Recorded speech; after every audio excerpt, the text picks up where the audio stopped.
Okay. Hmm.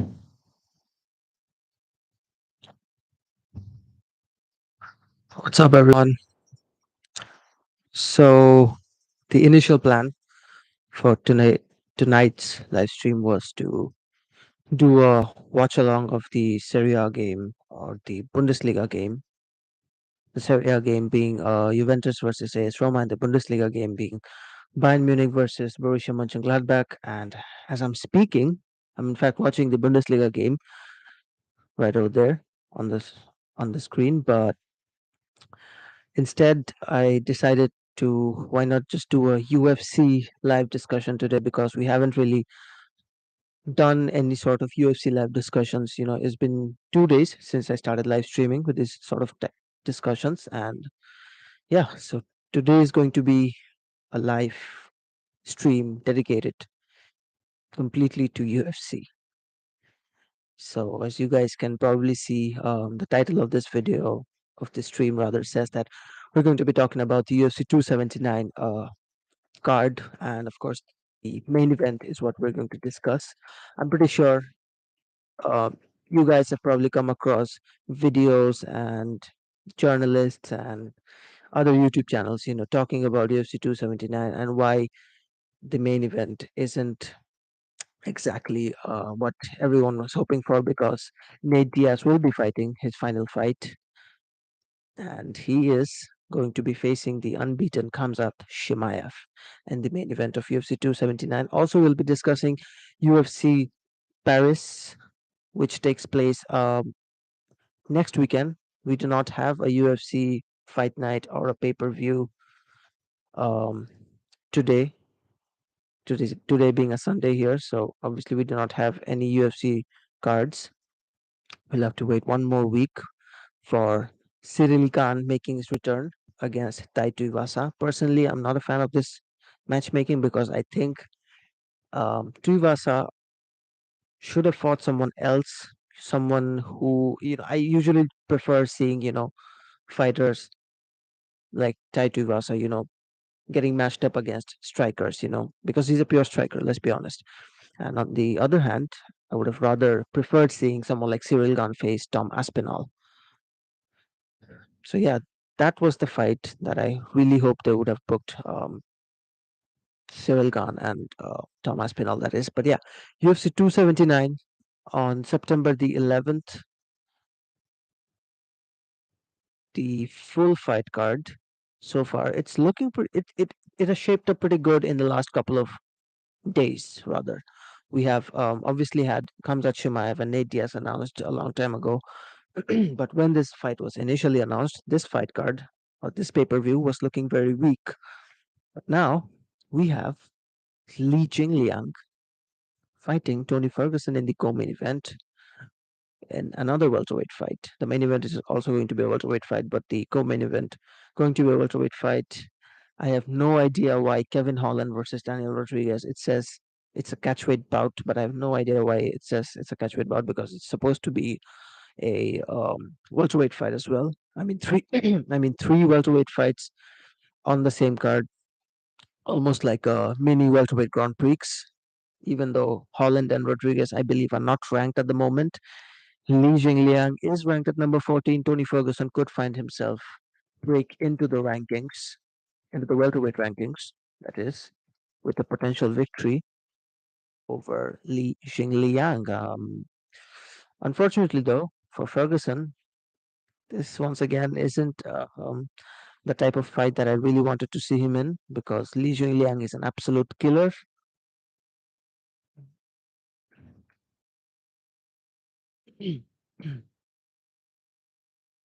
Despite losing to Khamzat Chimaev in such fashion, Li Jingliang remains an absolute killer. I mean, we all saw what he did to Muslim Salikov at in his last fight at UFC on ABC, Ortega versus Rodriguez. But yeah, like I was saying, this entire UFC 279 guys, it has shaped up pretty well. We have Irene Aldana fighting Macy Chiasson. Is that how you pronounce her name?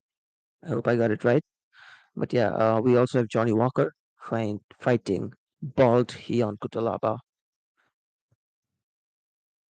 Hakeem Dawodu fighting Julian Erosa. That should be a great fight at featherweight. But yeah, so far this UFC 279 card has shaped up pretty well. Of course, starting off with the main event, Khamzat Chimaev versus Nate Diaz. I mean, let's be honest. None of us think that this type of matchmaking should be legal. To be honest, if that's the right term, because Khamzat Chimaev, we're all expecting him to absolutely decimate Nate Diaz. I'm pretty sure everyone knows it by now that Khamzat Chimaev is a big favorite to beat Nate Diaz. Number three ranked, potential victory over Diaz gets him to a title shot, unless there's a rematch being planned between Leon Edwards and Kamaru Usman, which is likely to take place in the UK next. Not quite sure, but yeah, Khamzat Chimaev could be in line for the title shot with a victory over Nate Diaz after Kamaru Usman gets his rematch against Leon Edwards, the new champion. But yeah, for this fight, Nate Diaz, I'm not sure. Generally we would say that fights are 60-40, 70-30. I'm not sure how to, balance this fight because I don't think Diaz can get it done against someone like Khamzat. Even though if he did, the scenes would be unreal because obviously we know this is going to be Nate Diaz's last fight in the UFC. I did make a recent video saying that what if Nate Diaz goes on to beat Khamzat Chimaev. I mean, we've seen the craziest of things happen in this sport. Just take last weekend, for example, we saw Leon Edwards knock out Kamaru Usman in the last minute of their fight. So yeah, that was sort of unreal. So who's to say that Nate Diaz is not going to knock out Khamzat Chimaev? He might. He just might. I'm not saying he will. He just might. And skip.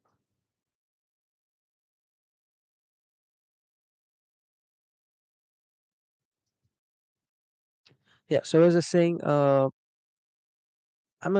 I was saying, yeah, I'm not expecting Nate Diaz to beat Khamzat Chimaev by any means. Chimaev, I think, gets it done quite comprehensively.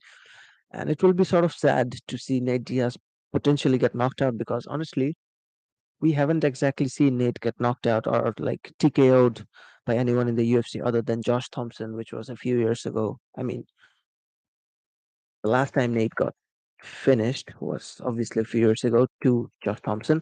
Other than that, I'm not sure if you can count the Jorge Masvidal fight from UFC 244 because Nate technically didn't get finished in that fight, even though that was a doctor stoppage. And yeah, so the last time Nate lost was back in 2013 to Josh Thompson, TKO via head kick and punches. Since then, it's been a rocky road for Diaz, if you would will. But the my biggest issue with Nate Diaz is the fact that he hasn't been, or rather, the UFC has have sort of iced him out, rather pushed him to the sidelines. Forcing him to sit on the sidelines because Nate obviously hasn't been that active in recent years. That is something that I've constantly been vocal about because since 2016, which I think was Nate Diaz's prime year because that year he fought Conor McGregor twice. Many might say that he beat him in the second fight. I'm not sure, but if you look back, you'll probably say that okay, Conor winning that fight was the right call because I think he did enough in that rematch. But yeah, Nate didn't get finished to Conor, which is a positive, of course. He got a submission win over McGregor in 2016. Fought him in the rematch at UFC 202 after beating him at UFC 196. Came back 3 years later to beat Anthony Pettis. That is something that I take a lot of issue with because obviously Nate Diaz shouldn't have sat on the sideline for 3 years after beating Conor McGregor in 2016 because 2016 was Nate Diaz's prime year. And honestly, if this was like the 2016 version of Nate fighting someone like Khamzat Chimaev, I would have definitely given Nate a lot of chance. I would have backed him up rather to potentially beat Chimaev. But Khamzat Chimaev, in his last fight against Gilbert Burns, he sort of looked vulnerable at times. I mean, it did give us the belief that Khamzat Chimaev is beatable. even though he didn't lose. But yeah, it did give me the belief that Khamzat Chimaev isn't someone who's invincible, rather, because he got blooded up in that fight by someone by Gilbert Burns. So Nate Diaz, if he can go out there, maybe stay resilient for the entire 5 rounds, and we all know that Diaz has the gas tank. He has the cardio to back himself up.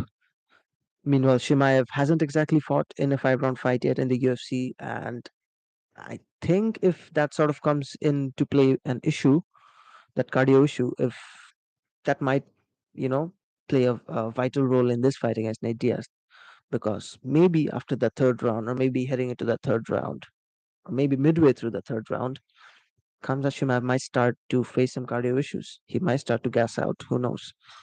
And that might be Nate Diaz's only chance to sort of get this get this victory, get a win here, because obviously we know Nate has the gas tank and he can go 5 rounds, or even it's the Diaz brothers, man. I mean, obviously I'm not saying Nick can go more than 5 rounds, but yeah, Nate, he can still go more than 5 rounds if you would put him in a, if you go up to him and ask him like, do you want to fight twice in one night? He'd probably say yes.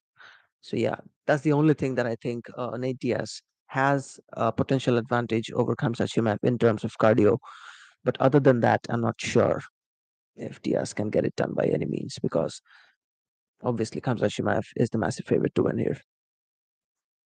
And yeah, the co-main event, Tony Ferguson, not good times for him. Very, very tough times in the UFC. Tony Ferguson, quickly check his record. 4 losses in his last 4 fights. That is very disturbing to look at, to be honest, because not disturbing, like that is very sad to look at. I'm not even the biggest Tony Ferguson fan, but if you see that win column starting from October of 2013 when he beat Mike Rio at UFC 166. The fight before to that, prior to that, was lost to Michael Johnson at UFC on Fox. Diaz versus Miller.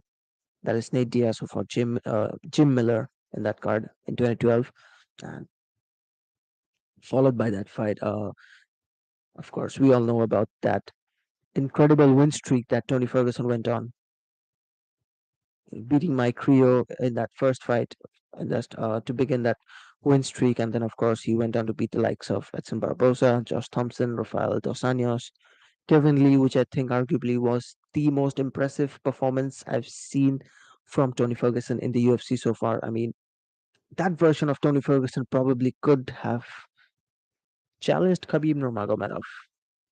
I know a lot of people like to say that Tony Ferguson is incapable of beating Khabib Nurmagomedov. If that fight would have happened, Khabib would have taken him down. He would have mauled him. He would have ragdolled him.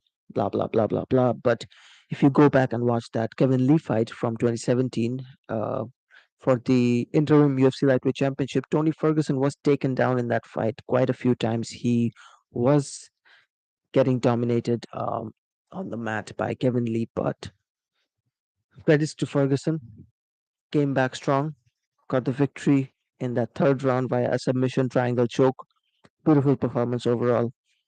And he followed it up nicely with a victory over Anthony Pettis, another very, very memorable fight at UFC 229. Of course, that fight featured Khabib versus Conor McGregor. Tony was in the co-main event fighting Anthony Pettis.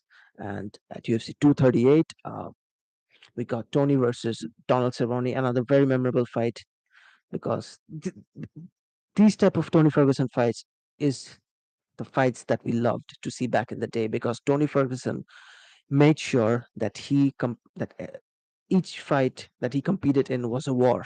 That Anthony Pettis fight, that was an absolute war. Corner stoppage, second round corner stoppage, TKO. So you could imagine the damage Tony Ferguson put in. The next fight, which was the fight against Donald Cerrone, TKO, doctor stoppage, second round once again, fight of the night. Same with the Anthony Pettis fight, two fight of the nights back to back for Tony Ferguson. So that was like the prime Tony Ferguson. And then he unfortunately ran into Justin Gaethje at UFC 249. You know, dead silence. in that Jacksonville arena or whatever that arena was called. I'm not sure. Apologies for that. But yeah, in Jacksonville, in the dead silence, you could hear the sickening thuds. You could hear the punches. You could hear the strikes that Justin Gaethje was connecting on Tony Ferguson, and that was a very disturbing fight, I'll tell you. And yeah, that's where Ferguson's downfall actually began. He went on to lose to Gaethje, lost to Charles Oliveira, didn't submit to Oliveira surprisingly by the end of that second round, I believe, when he had that armbar, almost twisted his arm in half, but he didn't submit. Of course, that's Tony Ferguson for you. I mean, that guy is very resilient. He barely will, you know, give up in a fight. So yeah, there's that. Then of course he got ragdolled by Benil Dariush at UFC 262, and then of course that front kick KO by Michael Chandler. That was the final nail in the coffin for Tony Ferguson um in his lightweight career.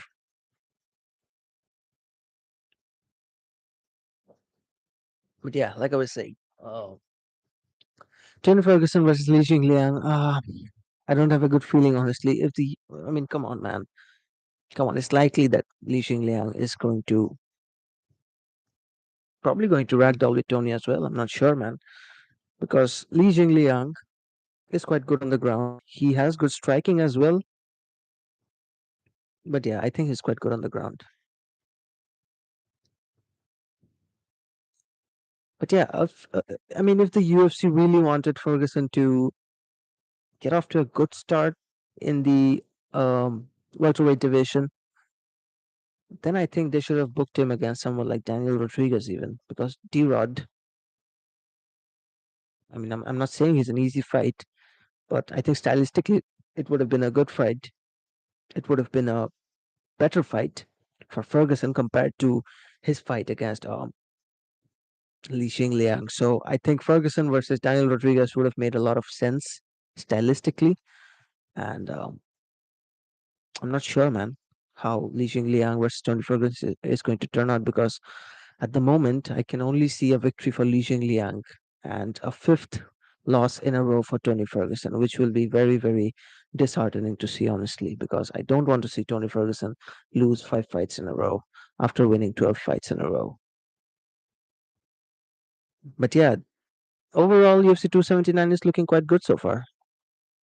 I mean, a few weeks, or rather a few days ago, if you would have asked me, UFC 279 was looking like shit. But now, we have some good fights. Chris Barnett is on the cards as well. He is facing Jake Collier, and a few other good fighters on the rest of the card as well. Wait, why does this say that Chris Barnett is from Spain? For some reason, the UFC's official website says Chris Barnett is from Spain. Is he from Spain? I'm pretty sure he's not from Spain. Has to be American.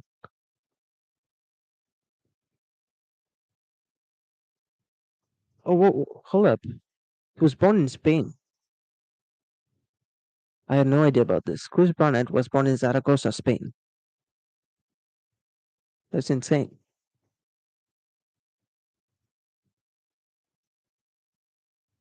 Jamie Pickett is on this card as well. Um, but yeah, the one fight that I think everyone should tune in for from the UFC 279 pay per view is obviously you guys will probably tune in for the main event, co-main event. But the one fight that I'd suggest you tune in for is this featherweight bout between Hakeem Dawodu and Julian Erosa. I think that will be a great fight, that featherweight bout, because this featherweights always deliver, you know, banger, as you'd say. But yeah, we have Ian Kutalaba returning against Johnny Walker. Ian Kutalaba has been on a great run recently, I believe, ever since he shaved off his head. Oh no, he did lose his last fight. Oh no, he hasn't been on a great run. I'm sorry, but yeah, after the Devin Clark victory, I did think that Ian Kutalaba was on a good run because social media went crazy with his new style. Everyone was saying that bald Ian or bald Kutalaba is like the new mythical fighter. So yeah, but He drew. There was a draw against Justin Jacoby, Jacoby, and he defeated Devin Clark. He lost to Ryan Spann. Got submitted in the first round. I remember that fight, even though I think I only tuned in for this main event between Jan Blachowicz and Alexander Rakic from that event. But yeah, nevertheless, we have Kevin Holland versus Daniel Rodriguez. I have no idea why this says it is a catchweight bout, unless this is a catchweight bout. Just quickly Google it.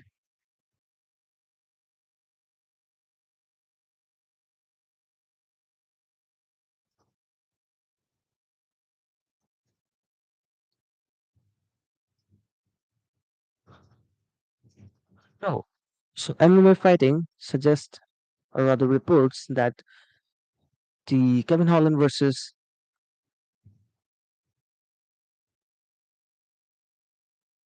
yeah, so as I was saying, the Kevin Holland versus Daniel Rodriguez fight, as reported by, just get this down a bit, is a welterweight fight indeed. Is a welterweight matchup. So I have no idea why this says it's a catchweight bout. But nevertheless, that is another fight that I'm really looking forward to because Kevin Holland is coming off a big, big victory from his last fight when he defeated Tim Means. He submitted him. Um, uh, it was on. It was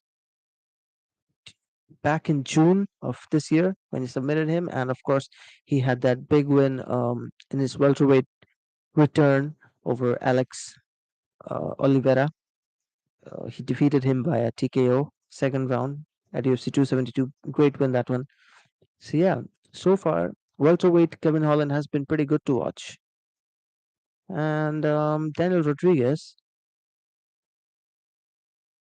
I think it's been a while since I've seen him fight because he hasn't really fought in recent times. Yeah, his last fight was exactly a year ago. Wow. So Daniel Rodriguez's last fight was exactly a year ago, August 28, 2021, when he defeated Kevin Lee. I think that was Kevin Lee's last fight in the UFC, as far as I remember. It should be. It was. So yeah, Daniel Rodriguez on the back of a victory over Kevin Lee from his last fight, and he has been on a three-fight run. Defeated Mike Perry. That was a good performance right there. He defeated Preston Parsons, finished him via TKO, and of course, got the win over Kevin Lee to send him back into Eagle FC after that win. This will be Daniel Rodriguez's return after almost more than a year, rather. So yeah, Daniel Rodriguez versus Kevin Holland should be another fun fight from the UFC 279. But yeah, overall, the fight that we're all looking forward to is going to be Khamzat Chimaev versus Nate Diaz. Chimaev obviously the favorite to win this one. I'm not sure how Nate Diaz will get it done, but if he does get it done, it's going to be absolute scenes because Leon Edwards, the new UFC welterweight champion, came out and said that he is 100% willing to give Nate Diaz a title shot if he beats Khamzat Chimaev, which I don't think is going to happen. But if it does happen, I don't think that Nate Diaz is going to accept a title fight because he wants to leave the UFC ASAP, and I'm pretty sure he is going to leave the UFC with a win over Kamsashima. He's probably going to throw the middle finger to Dana White and say "F you" to the UFC management, and he'll be like, "I'm out of here." So yeah, UFC 279. Going with a victory for Khamzat Chimaev. I think Li Jing Liang, unfortunately for Tony Ferguson fans, is going to dominate him. Kevin Holland, Daniel Rodriguez, very unpredictable matchup, but I think Daniel Rodriguez could get it done. We don't know. Johnny Walker, unfortunately, man, I just don't think Johnny Walker is ever winning a fight in the UFC because I think he's going to lose to Ion Kotelava, and with a potential defeat to Kotelava, I think that will be his last fight because he has one victory and his last five fights, which was over Ryan Spann, and it was back in 2020. Johnny Walker and Thiago Santos have been two of the saddest stories, that's what I want to call it, in UFC's light heavyweight division. I mean, Johnny Walker had so much potential when he first came in. People were comparing him to Jon Jones, even saying that Jones might get taken to the absolute to his absolute limit by someone like Johnny Walker. Then again, things didn't turn out the way everyone was hoping for. Same goes with Thiago Santos. People were saying that Thiago Santos could be the next big deal in the light heavyweight division, but of course, that fight against Jon Jones, man, he came so close to winning it, didn't win it, and ever since then, it has all been downhill for Thiago Santos.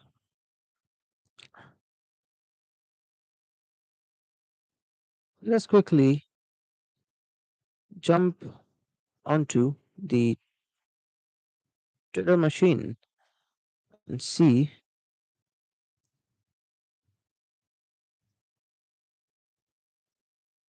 if we have any potential news,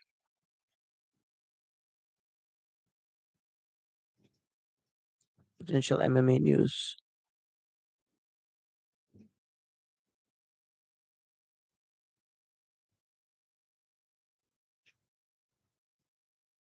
So the first thing that I come across is Nate Diaz smoking weed while Usada is at his home.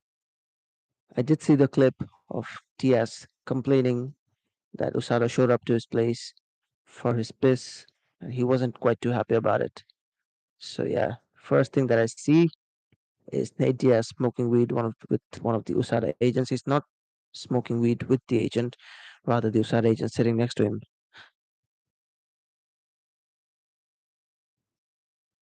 Hmm. So let's see if there's any potential MMA news. I mean, the only news.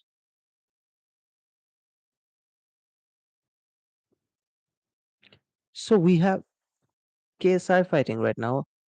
I do remember about this, but I wasn't sure of the timing. But to be honest, I wasn't quite excited about this because let's be honest, man, KSI he's fighting to absolute nobodies.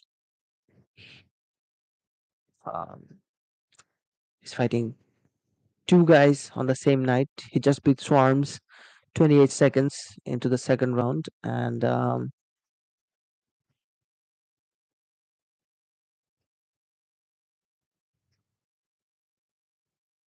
just watching the clip of KSI knocking out Swarms. Yeah, that's a good knockout right there.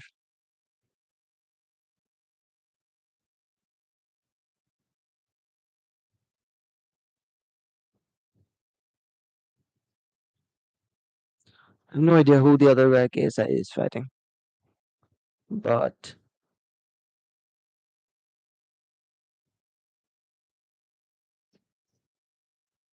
yeah, I was rather looking forward to KSI's cancel fight against who was the guy?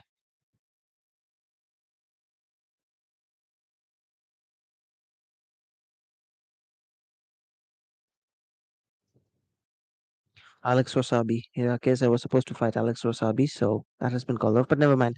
Let's not get all into YouTube boxing. Let's just quickly see if we have any sort of MMA news. Of course, Demetrius Johnson victorious over Adriano Moraes after that first loss to him back in 2021. DJ losing that fight via grounded knees, which is obviously legal in one championship. I'm not the biggest fan of that rule, but Demetrius Johnson getting that victory, obviously, which was the big news of the day, you would say. And what else do we have? It's basically a world championship news, man. And let's see if we have any MMA news. Obviously, it has been quite a quiet week for the UFC because there are obviously no UFC events this weekend.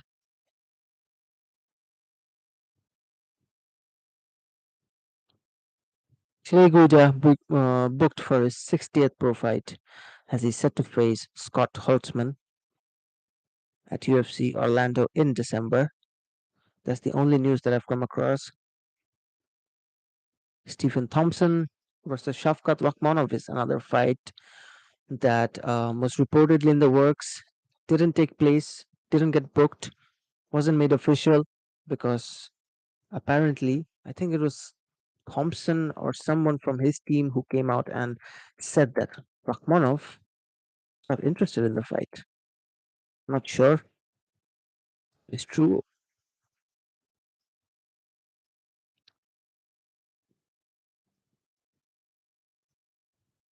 Yeah, so I think it was Stephen Thompson who turned down the fight, saying, insisting that UFC fans didn't want to see him fighting someone like Shavkat Rakhmonov, which I absolutely agree with.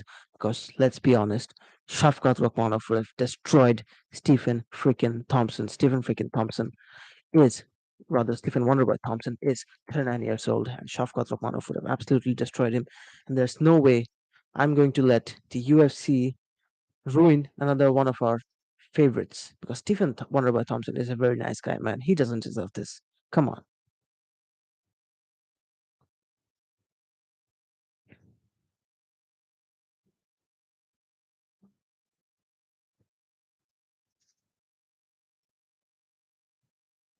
Maybe they could probably book Stephen Wonderboy Thompson against someone like Sean Brady. I think Sean Brady is booked though for a fight. Sean Brady is facing Bilal Muhammad at UFC 280. So yeah, the UFC's welterweight division somewhat looks like this. In terms of potential matches or fights that that could be made official, could be booked going forward, is that obviously Kamaru Usman, I think, deserves that rematch after such an exciting or such a dominant reign as the UFC welterweight champion. I think Kamaru Usman deserves that rematch against Leon Edwards, possibly in the UK. So that gives the UFC a chance to get a title fight in the UK card. So we could see Usman versus Leon Edwards 3.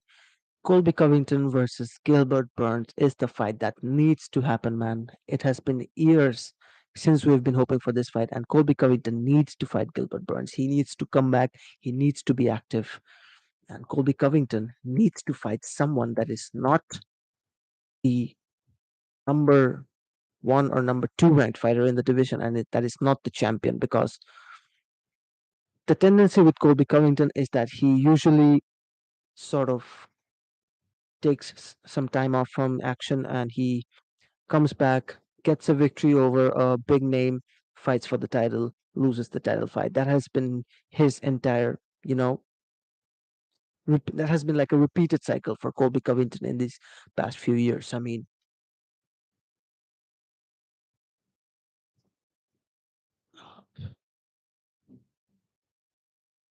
we'll be right back, guys.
All right, we're back. So yeah, where was I? All right, so let's just quickly get into the UFC Paris preview, which is obviously next week. UFC Paris featuring a big main event between Cyril Gane, who is returning for the first time since his loss to Francis Ngannou in his last fight that was at UFC 270 in January. So this will be Cyril Gane's return fight against Taito Ivasa. Obviously, I'll have to go with Cyril Gane. I think he has to be the favorite to get the job done here because I think he has superior ground game, which I don't think I've seen from Tai Tuivasa. I don't think I've seen enough grappling, enough wrestling from Tuivasa, and I think he's like a pure striker. So obviously this fight favors Cyril Gane a lot, and like I said, I would have rather preferred seeing Cyril Gane fight someone like Tom Aspinall. Yeah, almost forgot his name. So yeah, as I was saying, Cyril Gane, I would have preferred seeing him fight someone like Tom Aspinall because stylistically that would have been a very exciting fight. As for Taito Ivasa, not sure, man. Like Derek Lewis was like the perfect fight for Taito Ivasa, honestly. And Tuivasa, I think, is sitting at number three in the heavyweight division right now.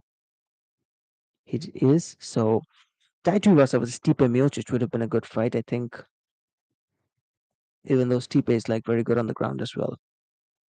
But yeah, we shall see. This UFC Paris main event might give us an idea of how good Taito Ivasa actually is and if he can hang in there with the likes of Cyril Gane and with the elite heavyweight fighters. But yeah, I'm definitely backing Cyril Gane to take the victory here over Taito Ivasa. Main event next week. And let's just quickly check next week's full card.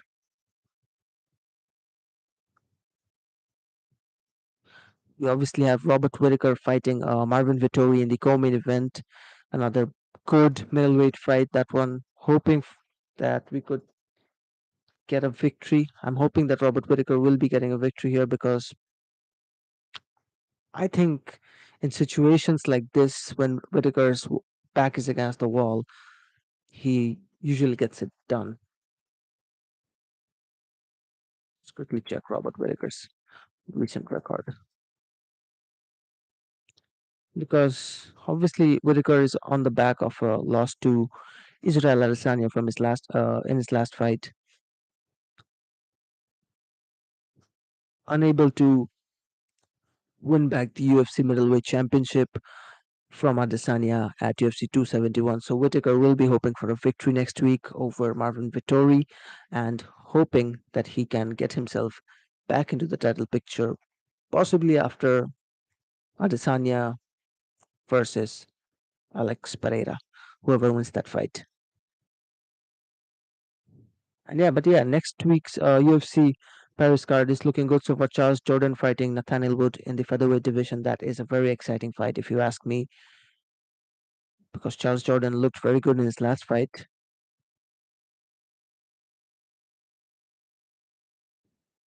even though he lost to Shane Burgos recently. It wasn't too long ago. It was back in July itself when Charles Jordan lost to Shane Burgos. So yeah, Charles Jordan versus Shane Burgos is the fight that you guys probably want to tune in for this next week's UFC Paris card. Excuse me, Charles Jordan versus Nathaniel Wood. Yeah, Nasrat Hakparast is also returning in a lightweight bout. Alessio De Chirico in a middleweight bout as well. But yeah, the top two fights in this card are Robert Whitaker versus Marvin Vittori and Cyril Gane versus Taito Ivasa is what I'm looking forward to the most. Obviously, if Taito Ivasa gets it done, I think we can all agree with the fact that Taito Ivasa is capable of hanging in with elite heavyweights like Cyril Gane, maybe even Stipe Miocic. Who knows? Maybe even Francis Ngannou. I don't know. But yeah, I'm fully expecting Cyril Gane to finally get back on the win column after that loss to Ngannou. Hopefully, he can find himself back into the title picture with everything that's going on with Francis Ngannou and the UFC and all that drama. And yeah, that's basically it, I guess. I mean, we have talked about UFC 279. We have discussed UFC Paris. We'll be discussing it more even as we progress to that fight night event scheduled for next week. Hopefully, I'll be doing a live commentary slash watch along for that UFC Paris show, and hopefully, I'll also be doing one for UFC 270. And UFC Paris is obviously at 4:30 a.m. here, and yeah, I'm looking forward to it. So yeah, I think that should be it for this live stream because I think we've pretty much discussed everything. We've discussed UFC 279. Like I said, Khamzat Chimaev versus Nate Diaz. Not the ideal matchmaking that everyone would have hoped for Nate's potential last fight in the UFC. I mean, it would be really sad to see Nate Diaz leave the UFC because honestly, I've always been a fan of him.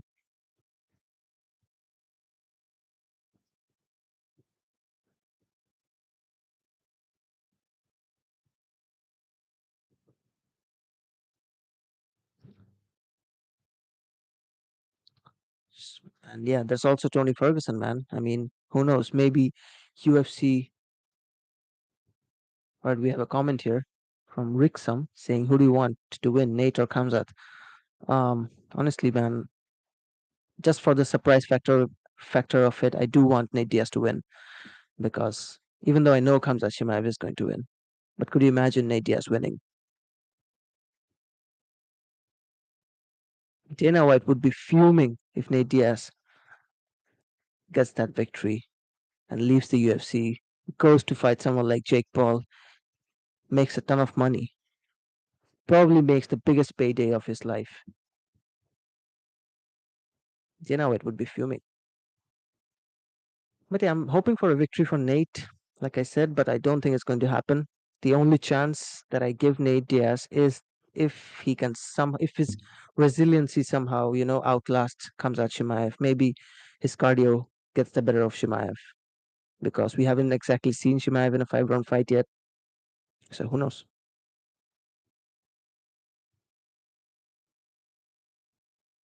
And obviously, there were signs of Chimaev gassing out in his last fight against Gilbert Burns, but he did somehow get over the line despite being cut up and beat up brutally by Gilbert Burns.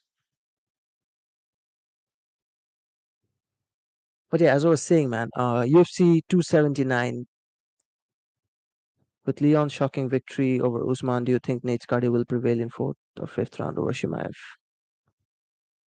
Mm, I'm not sure because Nate Diaz has a good gas tank, and Leon Edwards in that fight against Usman, he was starting to. He wasn't tired exactly, but you could see there was obviously a change of attitude in his fighting style because he knew that he was losing that fight. And Leon also showed up on the MMAR and said that his body wasn't responding the way he would have liked it to.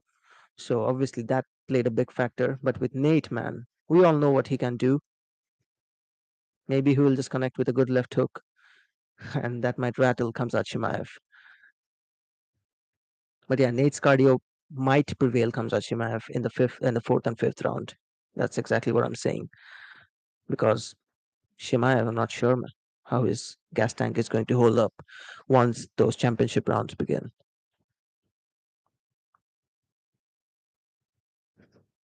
Could you imagine if UFC 279 is the last time we see both Nate Diaz and Leon Edwards in the UFC? I mean,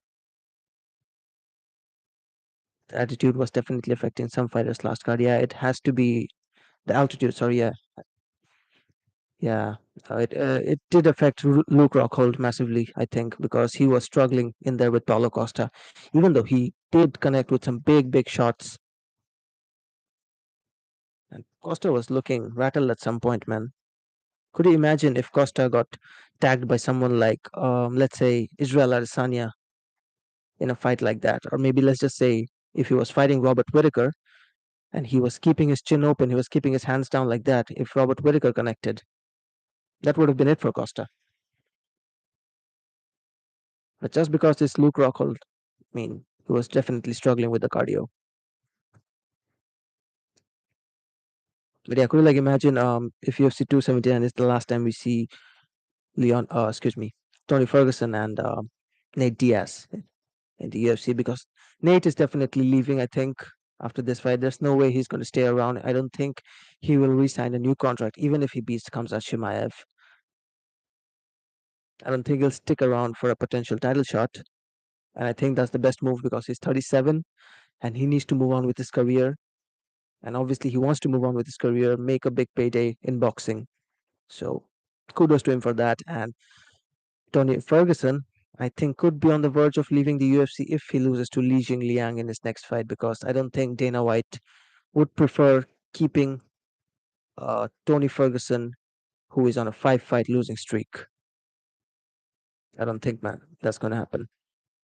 But yeah, good times ahead if you're a UFC fan. Thoughts about Paulo and Luke getting fight of the night over Leon and Kamaru? I think it was the right call because Leon Edwards was more like performance of the night, because that couldn't be a fight of the night because Kamaru was, in all honesty, as much as I hate to use this term, Kamaru was putting on a snooze fest there. And I was getting so frustrated watching that fight. I know it was for his own benefit. He did the right thing from his perspective. If you look at it, he was doing the right thing, took the right approach. But I just got really frustrated watching that fight live. I mean, that fight got really boring at during the fourth round. So yeah, I do think that Paulo versus Luke Rockhold getting the fight of the night was the right call because those two guys delivered on the night, and all that blood smearing over Paulo Costa's face, all that jazz that he did, Luke Rockhold, that was just insane stuff. What a way to go out. And the fact that people are finally starting to respect Luke Rockhold now that he's retired, that is just so crazy, man. I mean, honestly, I was never the biggest Luke Rockhold fan either, but the fact that these guys hated on Luke Rockhold for so long, and now they're like, okay, Luke Rockhold, man, he's a dog, he's got the dog in him, and all that shit. Come on, bro. Peak Luke Rockhold was really fun to watch, though. I mean, he's always been a character, this guy, Luke Rockhold. He still is. I mean, he goes on record and shits on Paulo Costa even after that fight. He even posted on Instagram saying that Paulo's still a bitch.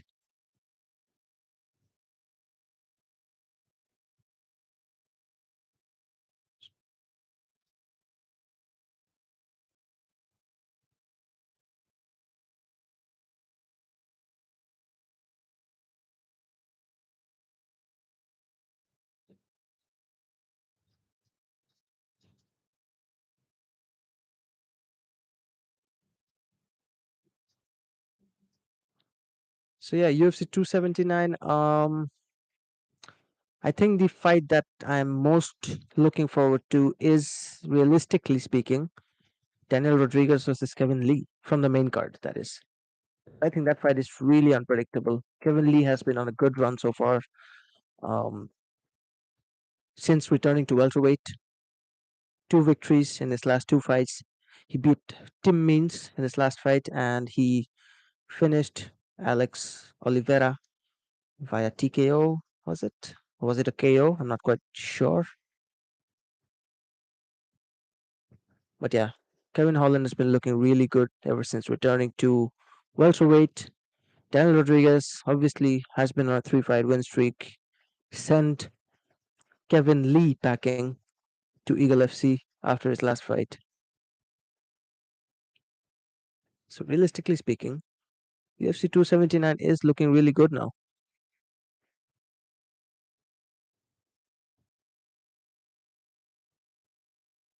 What else do we have? We have Song Yadong versus Corey Sandhagen. Do you think Islam has strength to defeat Charles? He definitely has, bro. He definitely has the strength to beat Charles Oliveira. But the fact that people keep on counting out Charles Oliveira is very strange to me because Charles Oliveira, he knows how to fight on the ground. He has very, I would say, I would use this term. I think he has very underrated striking, Charles Oliveira, because people don't generally rate his striking that much, but his striking has been such a crucial factor in his recent fights. Even in that last fight against Justin Gaethje, I think his striking was very crucial, and I think people sort of underrate Charles Oliveira's striking. And sometimes, but yeah, Islam Makhachev definitely has the strength to defeat Charles Oliveira. But the question here is, does Islam Makhachev has the same amount of strength that you would expect from Khabib Nurmagomedov if he fought Charles Oliveira? I don't think he does, because I mean, I don't know, man. Khabib versus Charles would have been a much more better fight, maybe much more exciting on the cards. But yeah, if I had to if that fight was booked, Khabib versus Charles Oliveira, that would have been really hard to predict. But if I had been asked to predict Islam versus Charles Oliveira, I would say I would go with Charles Oliveira. Islam has struggled. I mean, I would say I'm not saying that his opponents looked dominant or anything like that, but there have been slight moments that he has struggled, especially against Thiago Moises. I think Islam struggled a little, yeah, at some point in that fight. But of course, he did get that victory in the fourth round via submission, rear naked choke. Yeah, exciting times for the UFC because we obviously have Corey Sandhagen fighting Song Yadong. I think it's September 18th. Going to be a great, great bantamweight fight. That one. Also, Giga Chikadze returning against Sodiq Yusuf. And I don't know if you guys are a Giga Chikadze fan, but seeing Giga Chikadze get humbled was so much fun and so good to watch because that guy was talking some mad shit, bro. The way he overlooked Alexander Volkanovski was just crazy. Calling him out for taking an easy fight against Korean Zombie. I know Zombie, of course, not in the prime of his career, but you cannot do that to the champion. You cannot say those things about the champion. Charles has the advantage due to Islam not fighting opponents that have possessed the same caliber that Charles has fought against. I agree. I agree. I think that could play a factor because Islam Makhachev hasn't exactly fought, the type of opponents Charles Oliveira has fought. And that is the exact reason why I wanted to see Islam Makhachev fight Benil Dariush. That fight would have made things so much clearer if Islam Makhachev is ready for the uh, title shot yet or not. Because Benil Dariush is like the biggest challenger that could have stepped up to Islam Makhachev in this division at the moment. And yeah, that fight got cancelled and they never rebooked that fight, which is a very strange thing because I would have really loved to see that fight. Dariush obviously sitting at number six, sitting at number four. So it would have made a lot of sense. Charles Oliveira, meanwhile, has victories over Justin Gaethje. He has victories over Dustin Poirier, Michael Chandler. His last three fights have been against fighters of top caliber, top names fighters rather. Michael Chandler, Dustin Poirier, Justin Gaethje. We just simply dominated Dustin Poirier. I don't think Poirier was ever looking. I don't think there were any moments in that fight where Poirier looked like he could have won the title. So yeah, I do think that Charles Oliveira fighting the likes of Dustin Poirier, Justin Gaethje, Michael Chandler, Tony Ferguson, Kevin Lee, his last five fights gives him an advantage over Islam Makhachev because I would have really loved to see Makhachev fight someone like Benil Dariush before he got the title shot. And imagine if he had lost, then we would have gotten Benil Dariush fighting for the title. Thoughts on Jose's last fight in the ring? I mean, yeah, he got. If you're asking if about his performance, completely neutralized by someone like Merab Valishvili. And I don't think Jose Aldo should retire yet, but he's probably going to retire because I think that was his last rally to fight for another UFC championship. And he's currently gone down three rankings in the division. He's now sitting at number six, whereas Merab is at number three. So it'll be really fun to see if we get Merab potentially a title shot against Aljamain Sterling, because then we have an issue. Aljamain Sterling was cornering Merab Valishvili in his last fight against Jose Aldo, and those two guys have said that they will figure out a deal or something like that if Merab ever becomes the number one contender. So we shall see how it plays out. But so far, I'm looking forward to Sterling versus TJ Dillashaw. I think Dillashaw definitely has the chance, or definitely is the favorite to dethrone Aljamain Sterling at the moment, because Peter Yan obviously fighting Sean O'Malley for no fucking reason. I have no idea why he's fighting the number 13 ranked guy, but trust me when I tell you, it is sort of an exciting fight. Peter Yan versus Sean O'Malley. I do kind of want to see it because Sean O'Malley is a good striker. I mean, obviously he hasn't exactly been tested against top level fighters, but this could be it. He's probably not going to win this fight, but if he does put on a good show against Peter Yan, maybe we would take Sean O'Malley a little more seriously in this division. But yeah, Bantamweight looking good. Corey Sandhagen sitting at number 4. Song Yadong sitting at number 10. Those two guys will headline in a few weeks' time. Good fight, that one. Corey Sandhagen, last time he fought was against Peter Yan, I believe. Yes, it was against Peter Yan for the interim UFC Bantamweight Championship when Yan walked out with a win and went on to lose to Aljamain Sterling of all people. I'm not just crediting Sterling. Sterling was really good in that fight, but I'm just saying.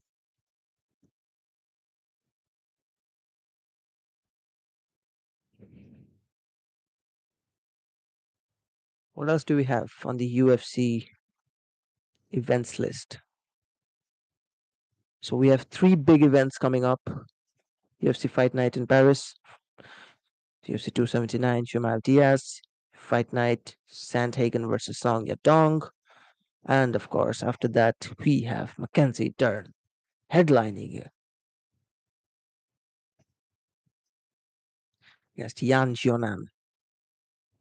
Cody Garbrandt is in the co-main event. Yes. Then we have Jared Cannonier against Sean Strickland. Should be a fun middleweight fight. Strickland obviously losing his last bout to um, who was that guy? Alex Pereira, sorry. And Jared Cannonier losing to Easy. Thoughts, excuse me, opinion on Jon Jones returning. Okay, so yeah, Jon Jones returning at UFC 282 apparently. I think it's 282. I'll just quickly Google it. I'm pretty sure it's 282. It's targeted for July 30, according to Ariel Helwani. Is that UFC 282?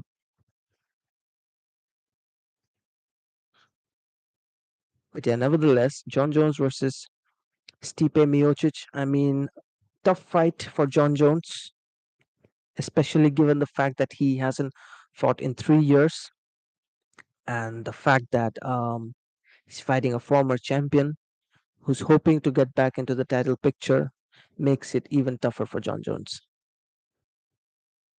But yeah, we shall see how it turns out, how heavyweight Jon Jones turns out to be. If he has the, you know, movements like he did at light heavyweight, which I think is not going to be the case, but if he does, then I think we could be in for a treat. But yeah, I can totally see Jon Jones versus Stipe Miocic being for the interim heavyweight championship, because I just think Francis Ngannou's leaving. Unless Francis Ngannou decides to resign, because I just realized that Tyson Fury has retired.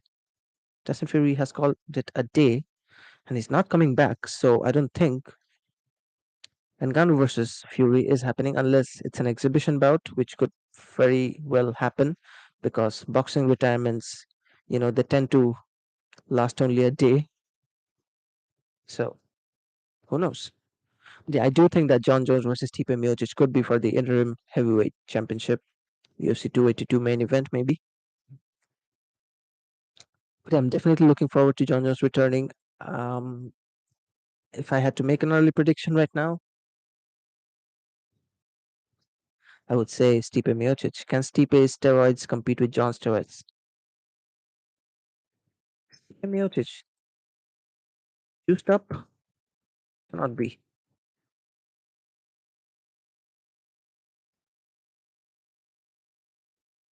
Nah, man. Nobody can compete with Jon Jones' steroids. Come on. Nobody can do that. Maybe TJ Dillashaw. I don't know.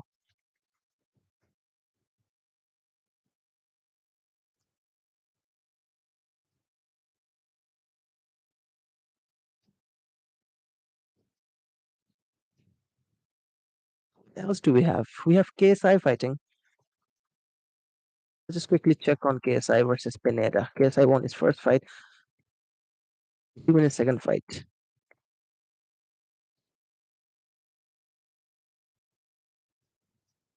go to Twitter. KSI.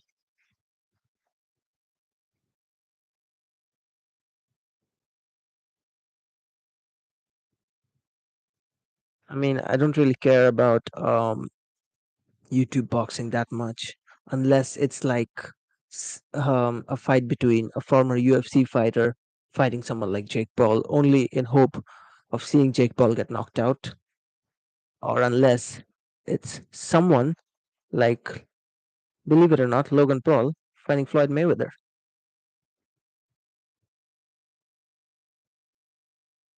Yeah, what the hell is Connor posting on Instagram?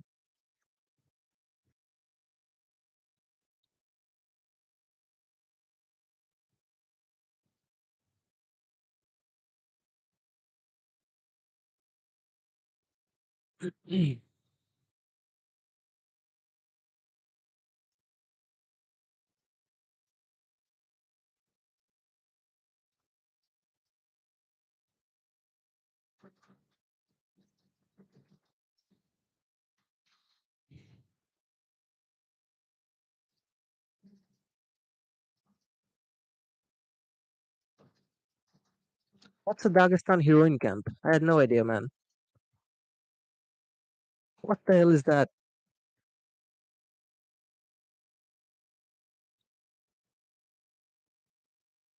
What's a Dagestan heroin camp?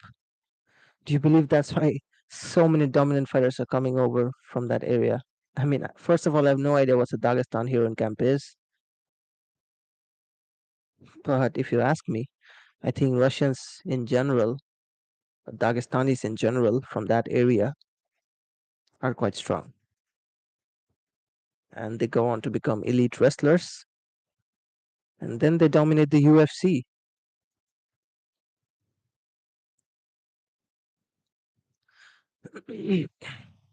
Mass groups of dope users. I'll probably get back with that after doing a little bit of Google research. Maybe in the next stream. But yeah, I don't think we have anything else to discuss about in this stream. We pretty much talked about a lot of things. Thank you, Rixam, for coming in with some good questions, man. Really appreciate it.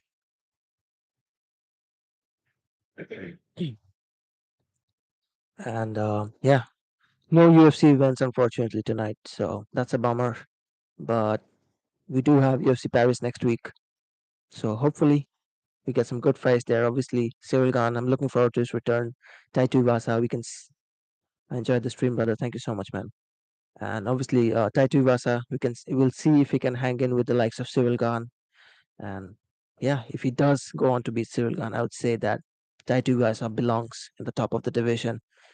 So yeah, That's it for this stream. I'll see you guys hopefully tomorrow. Tomorrow's being a Sunday here.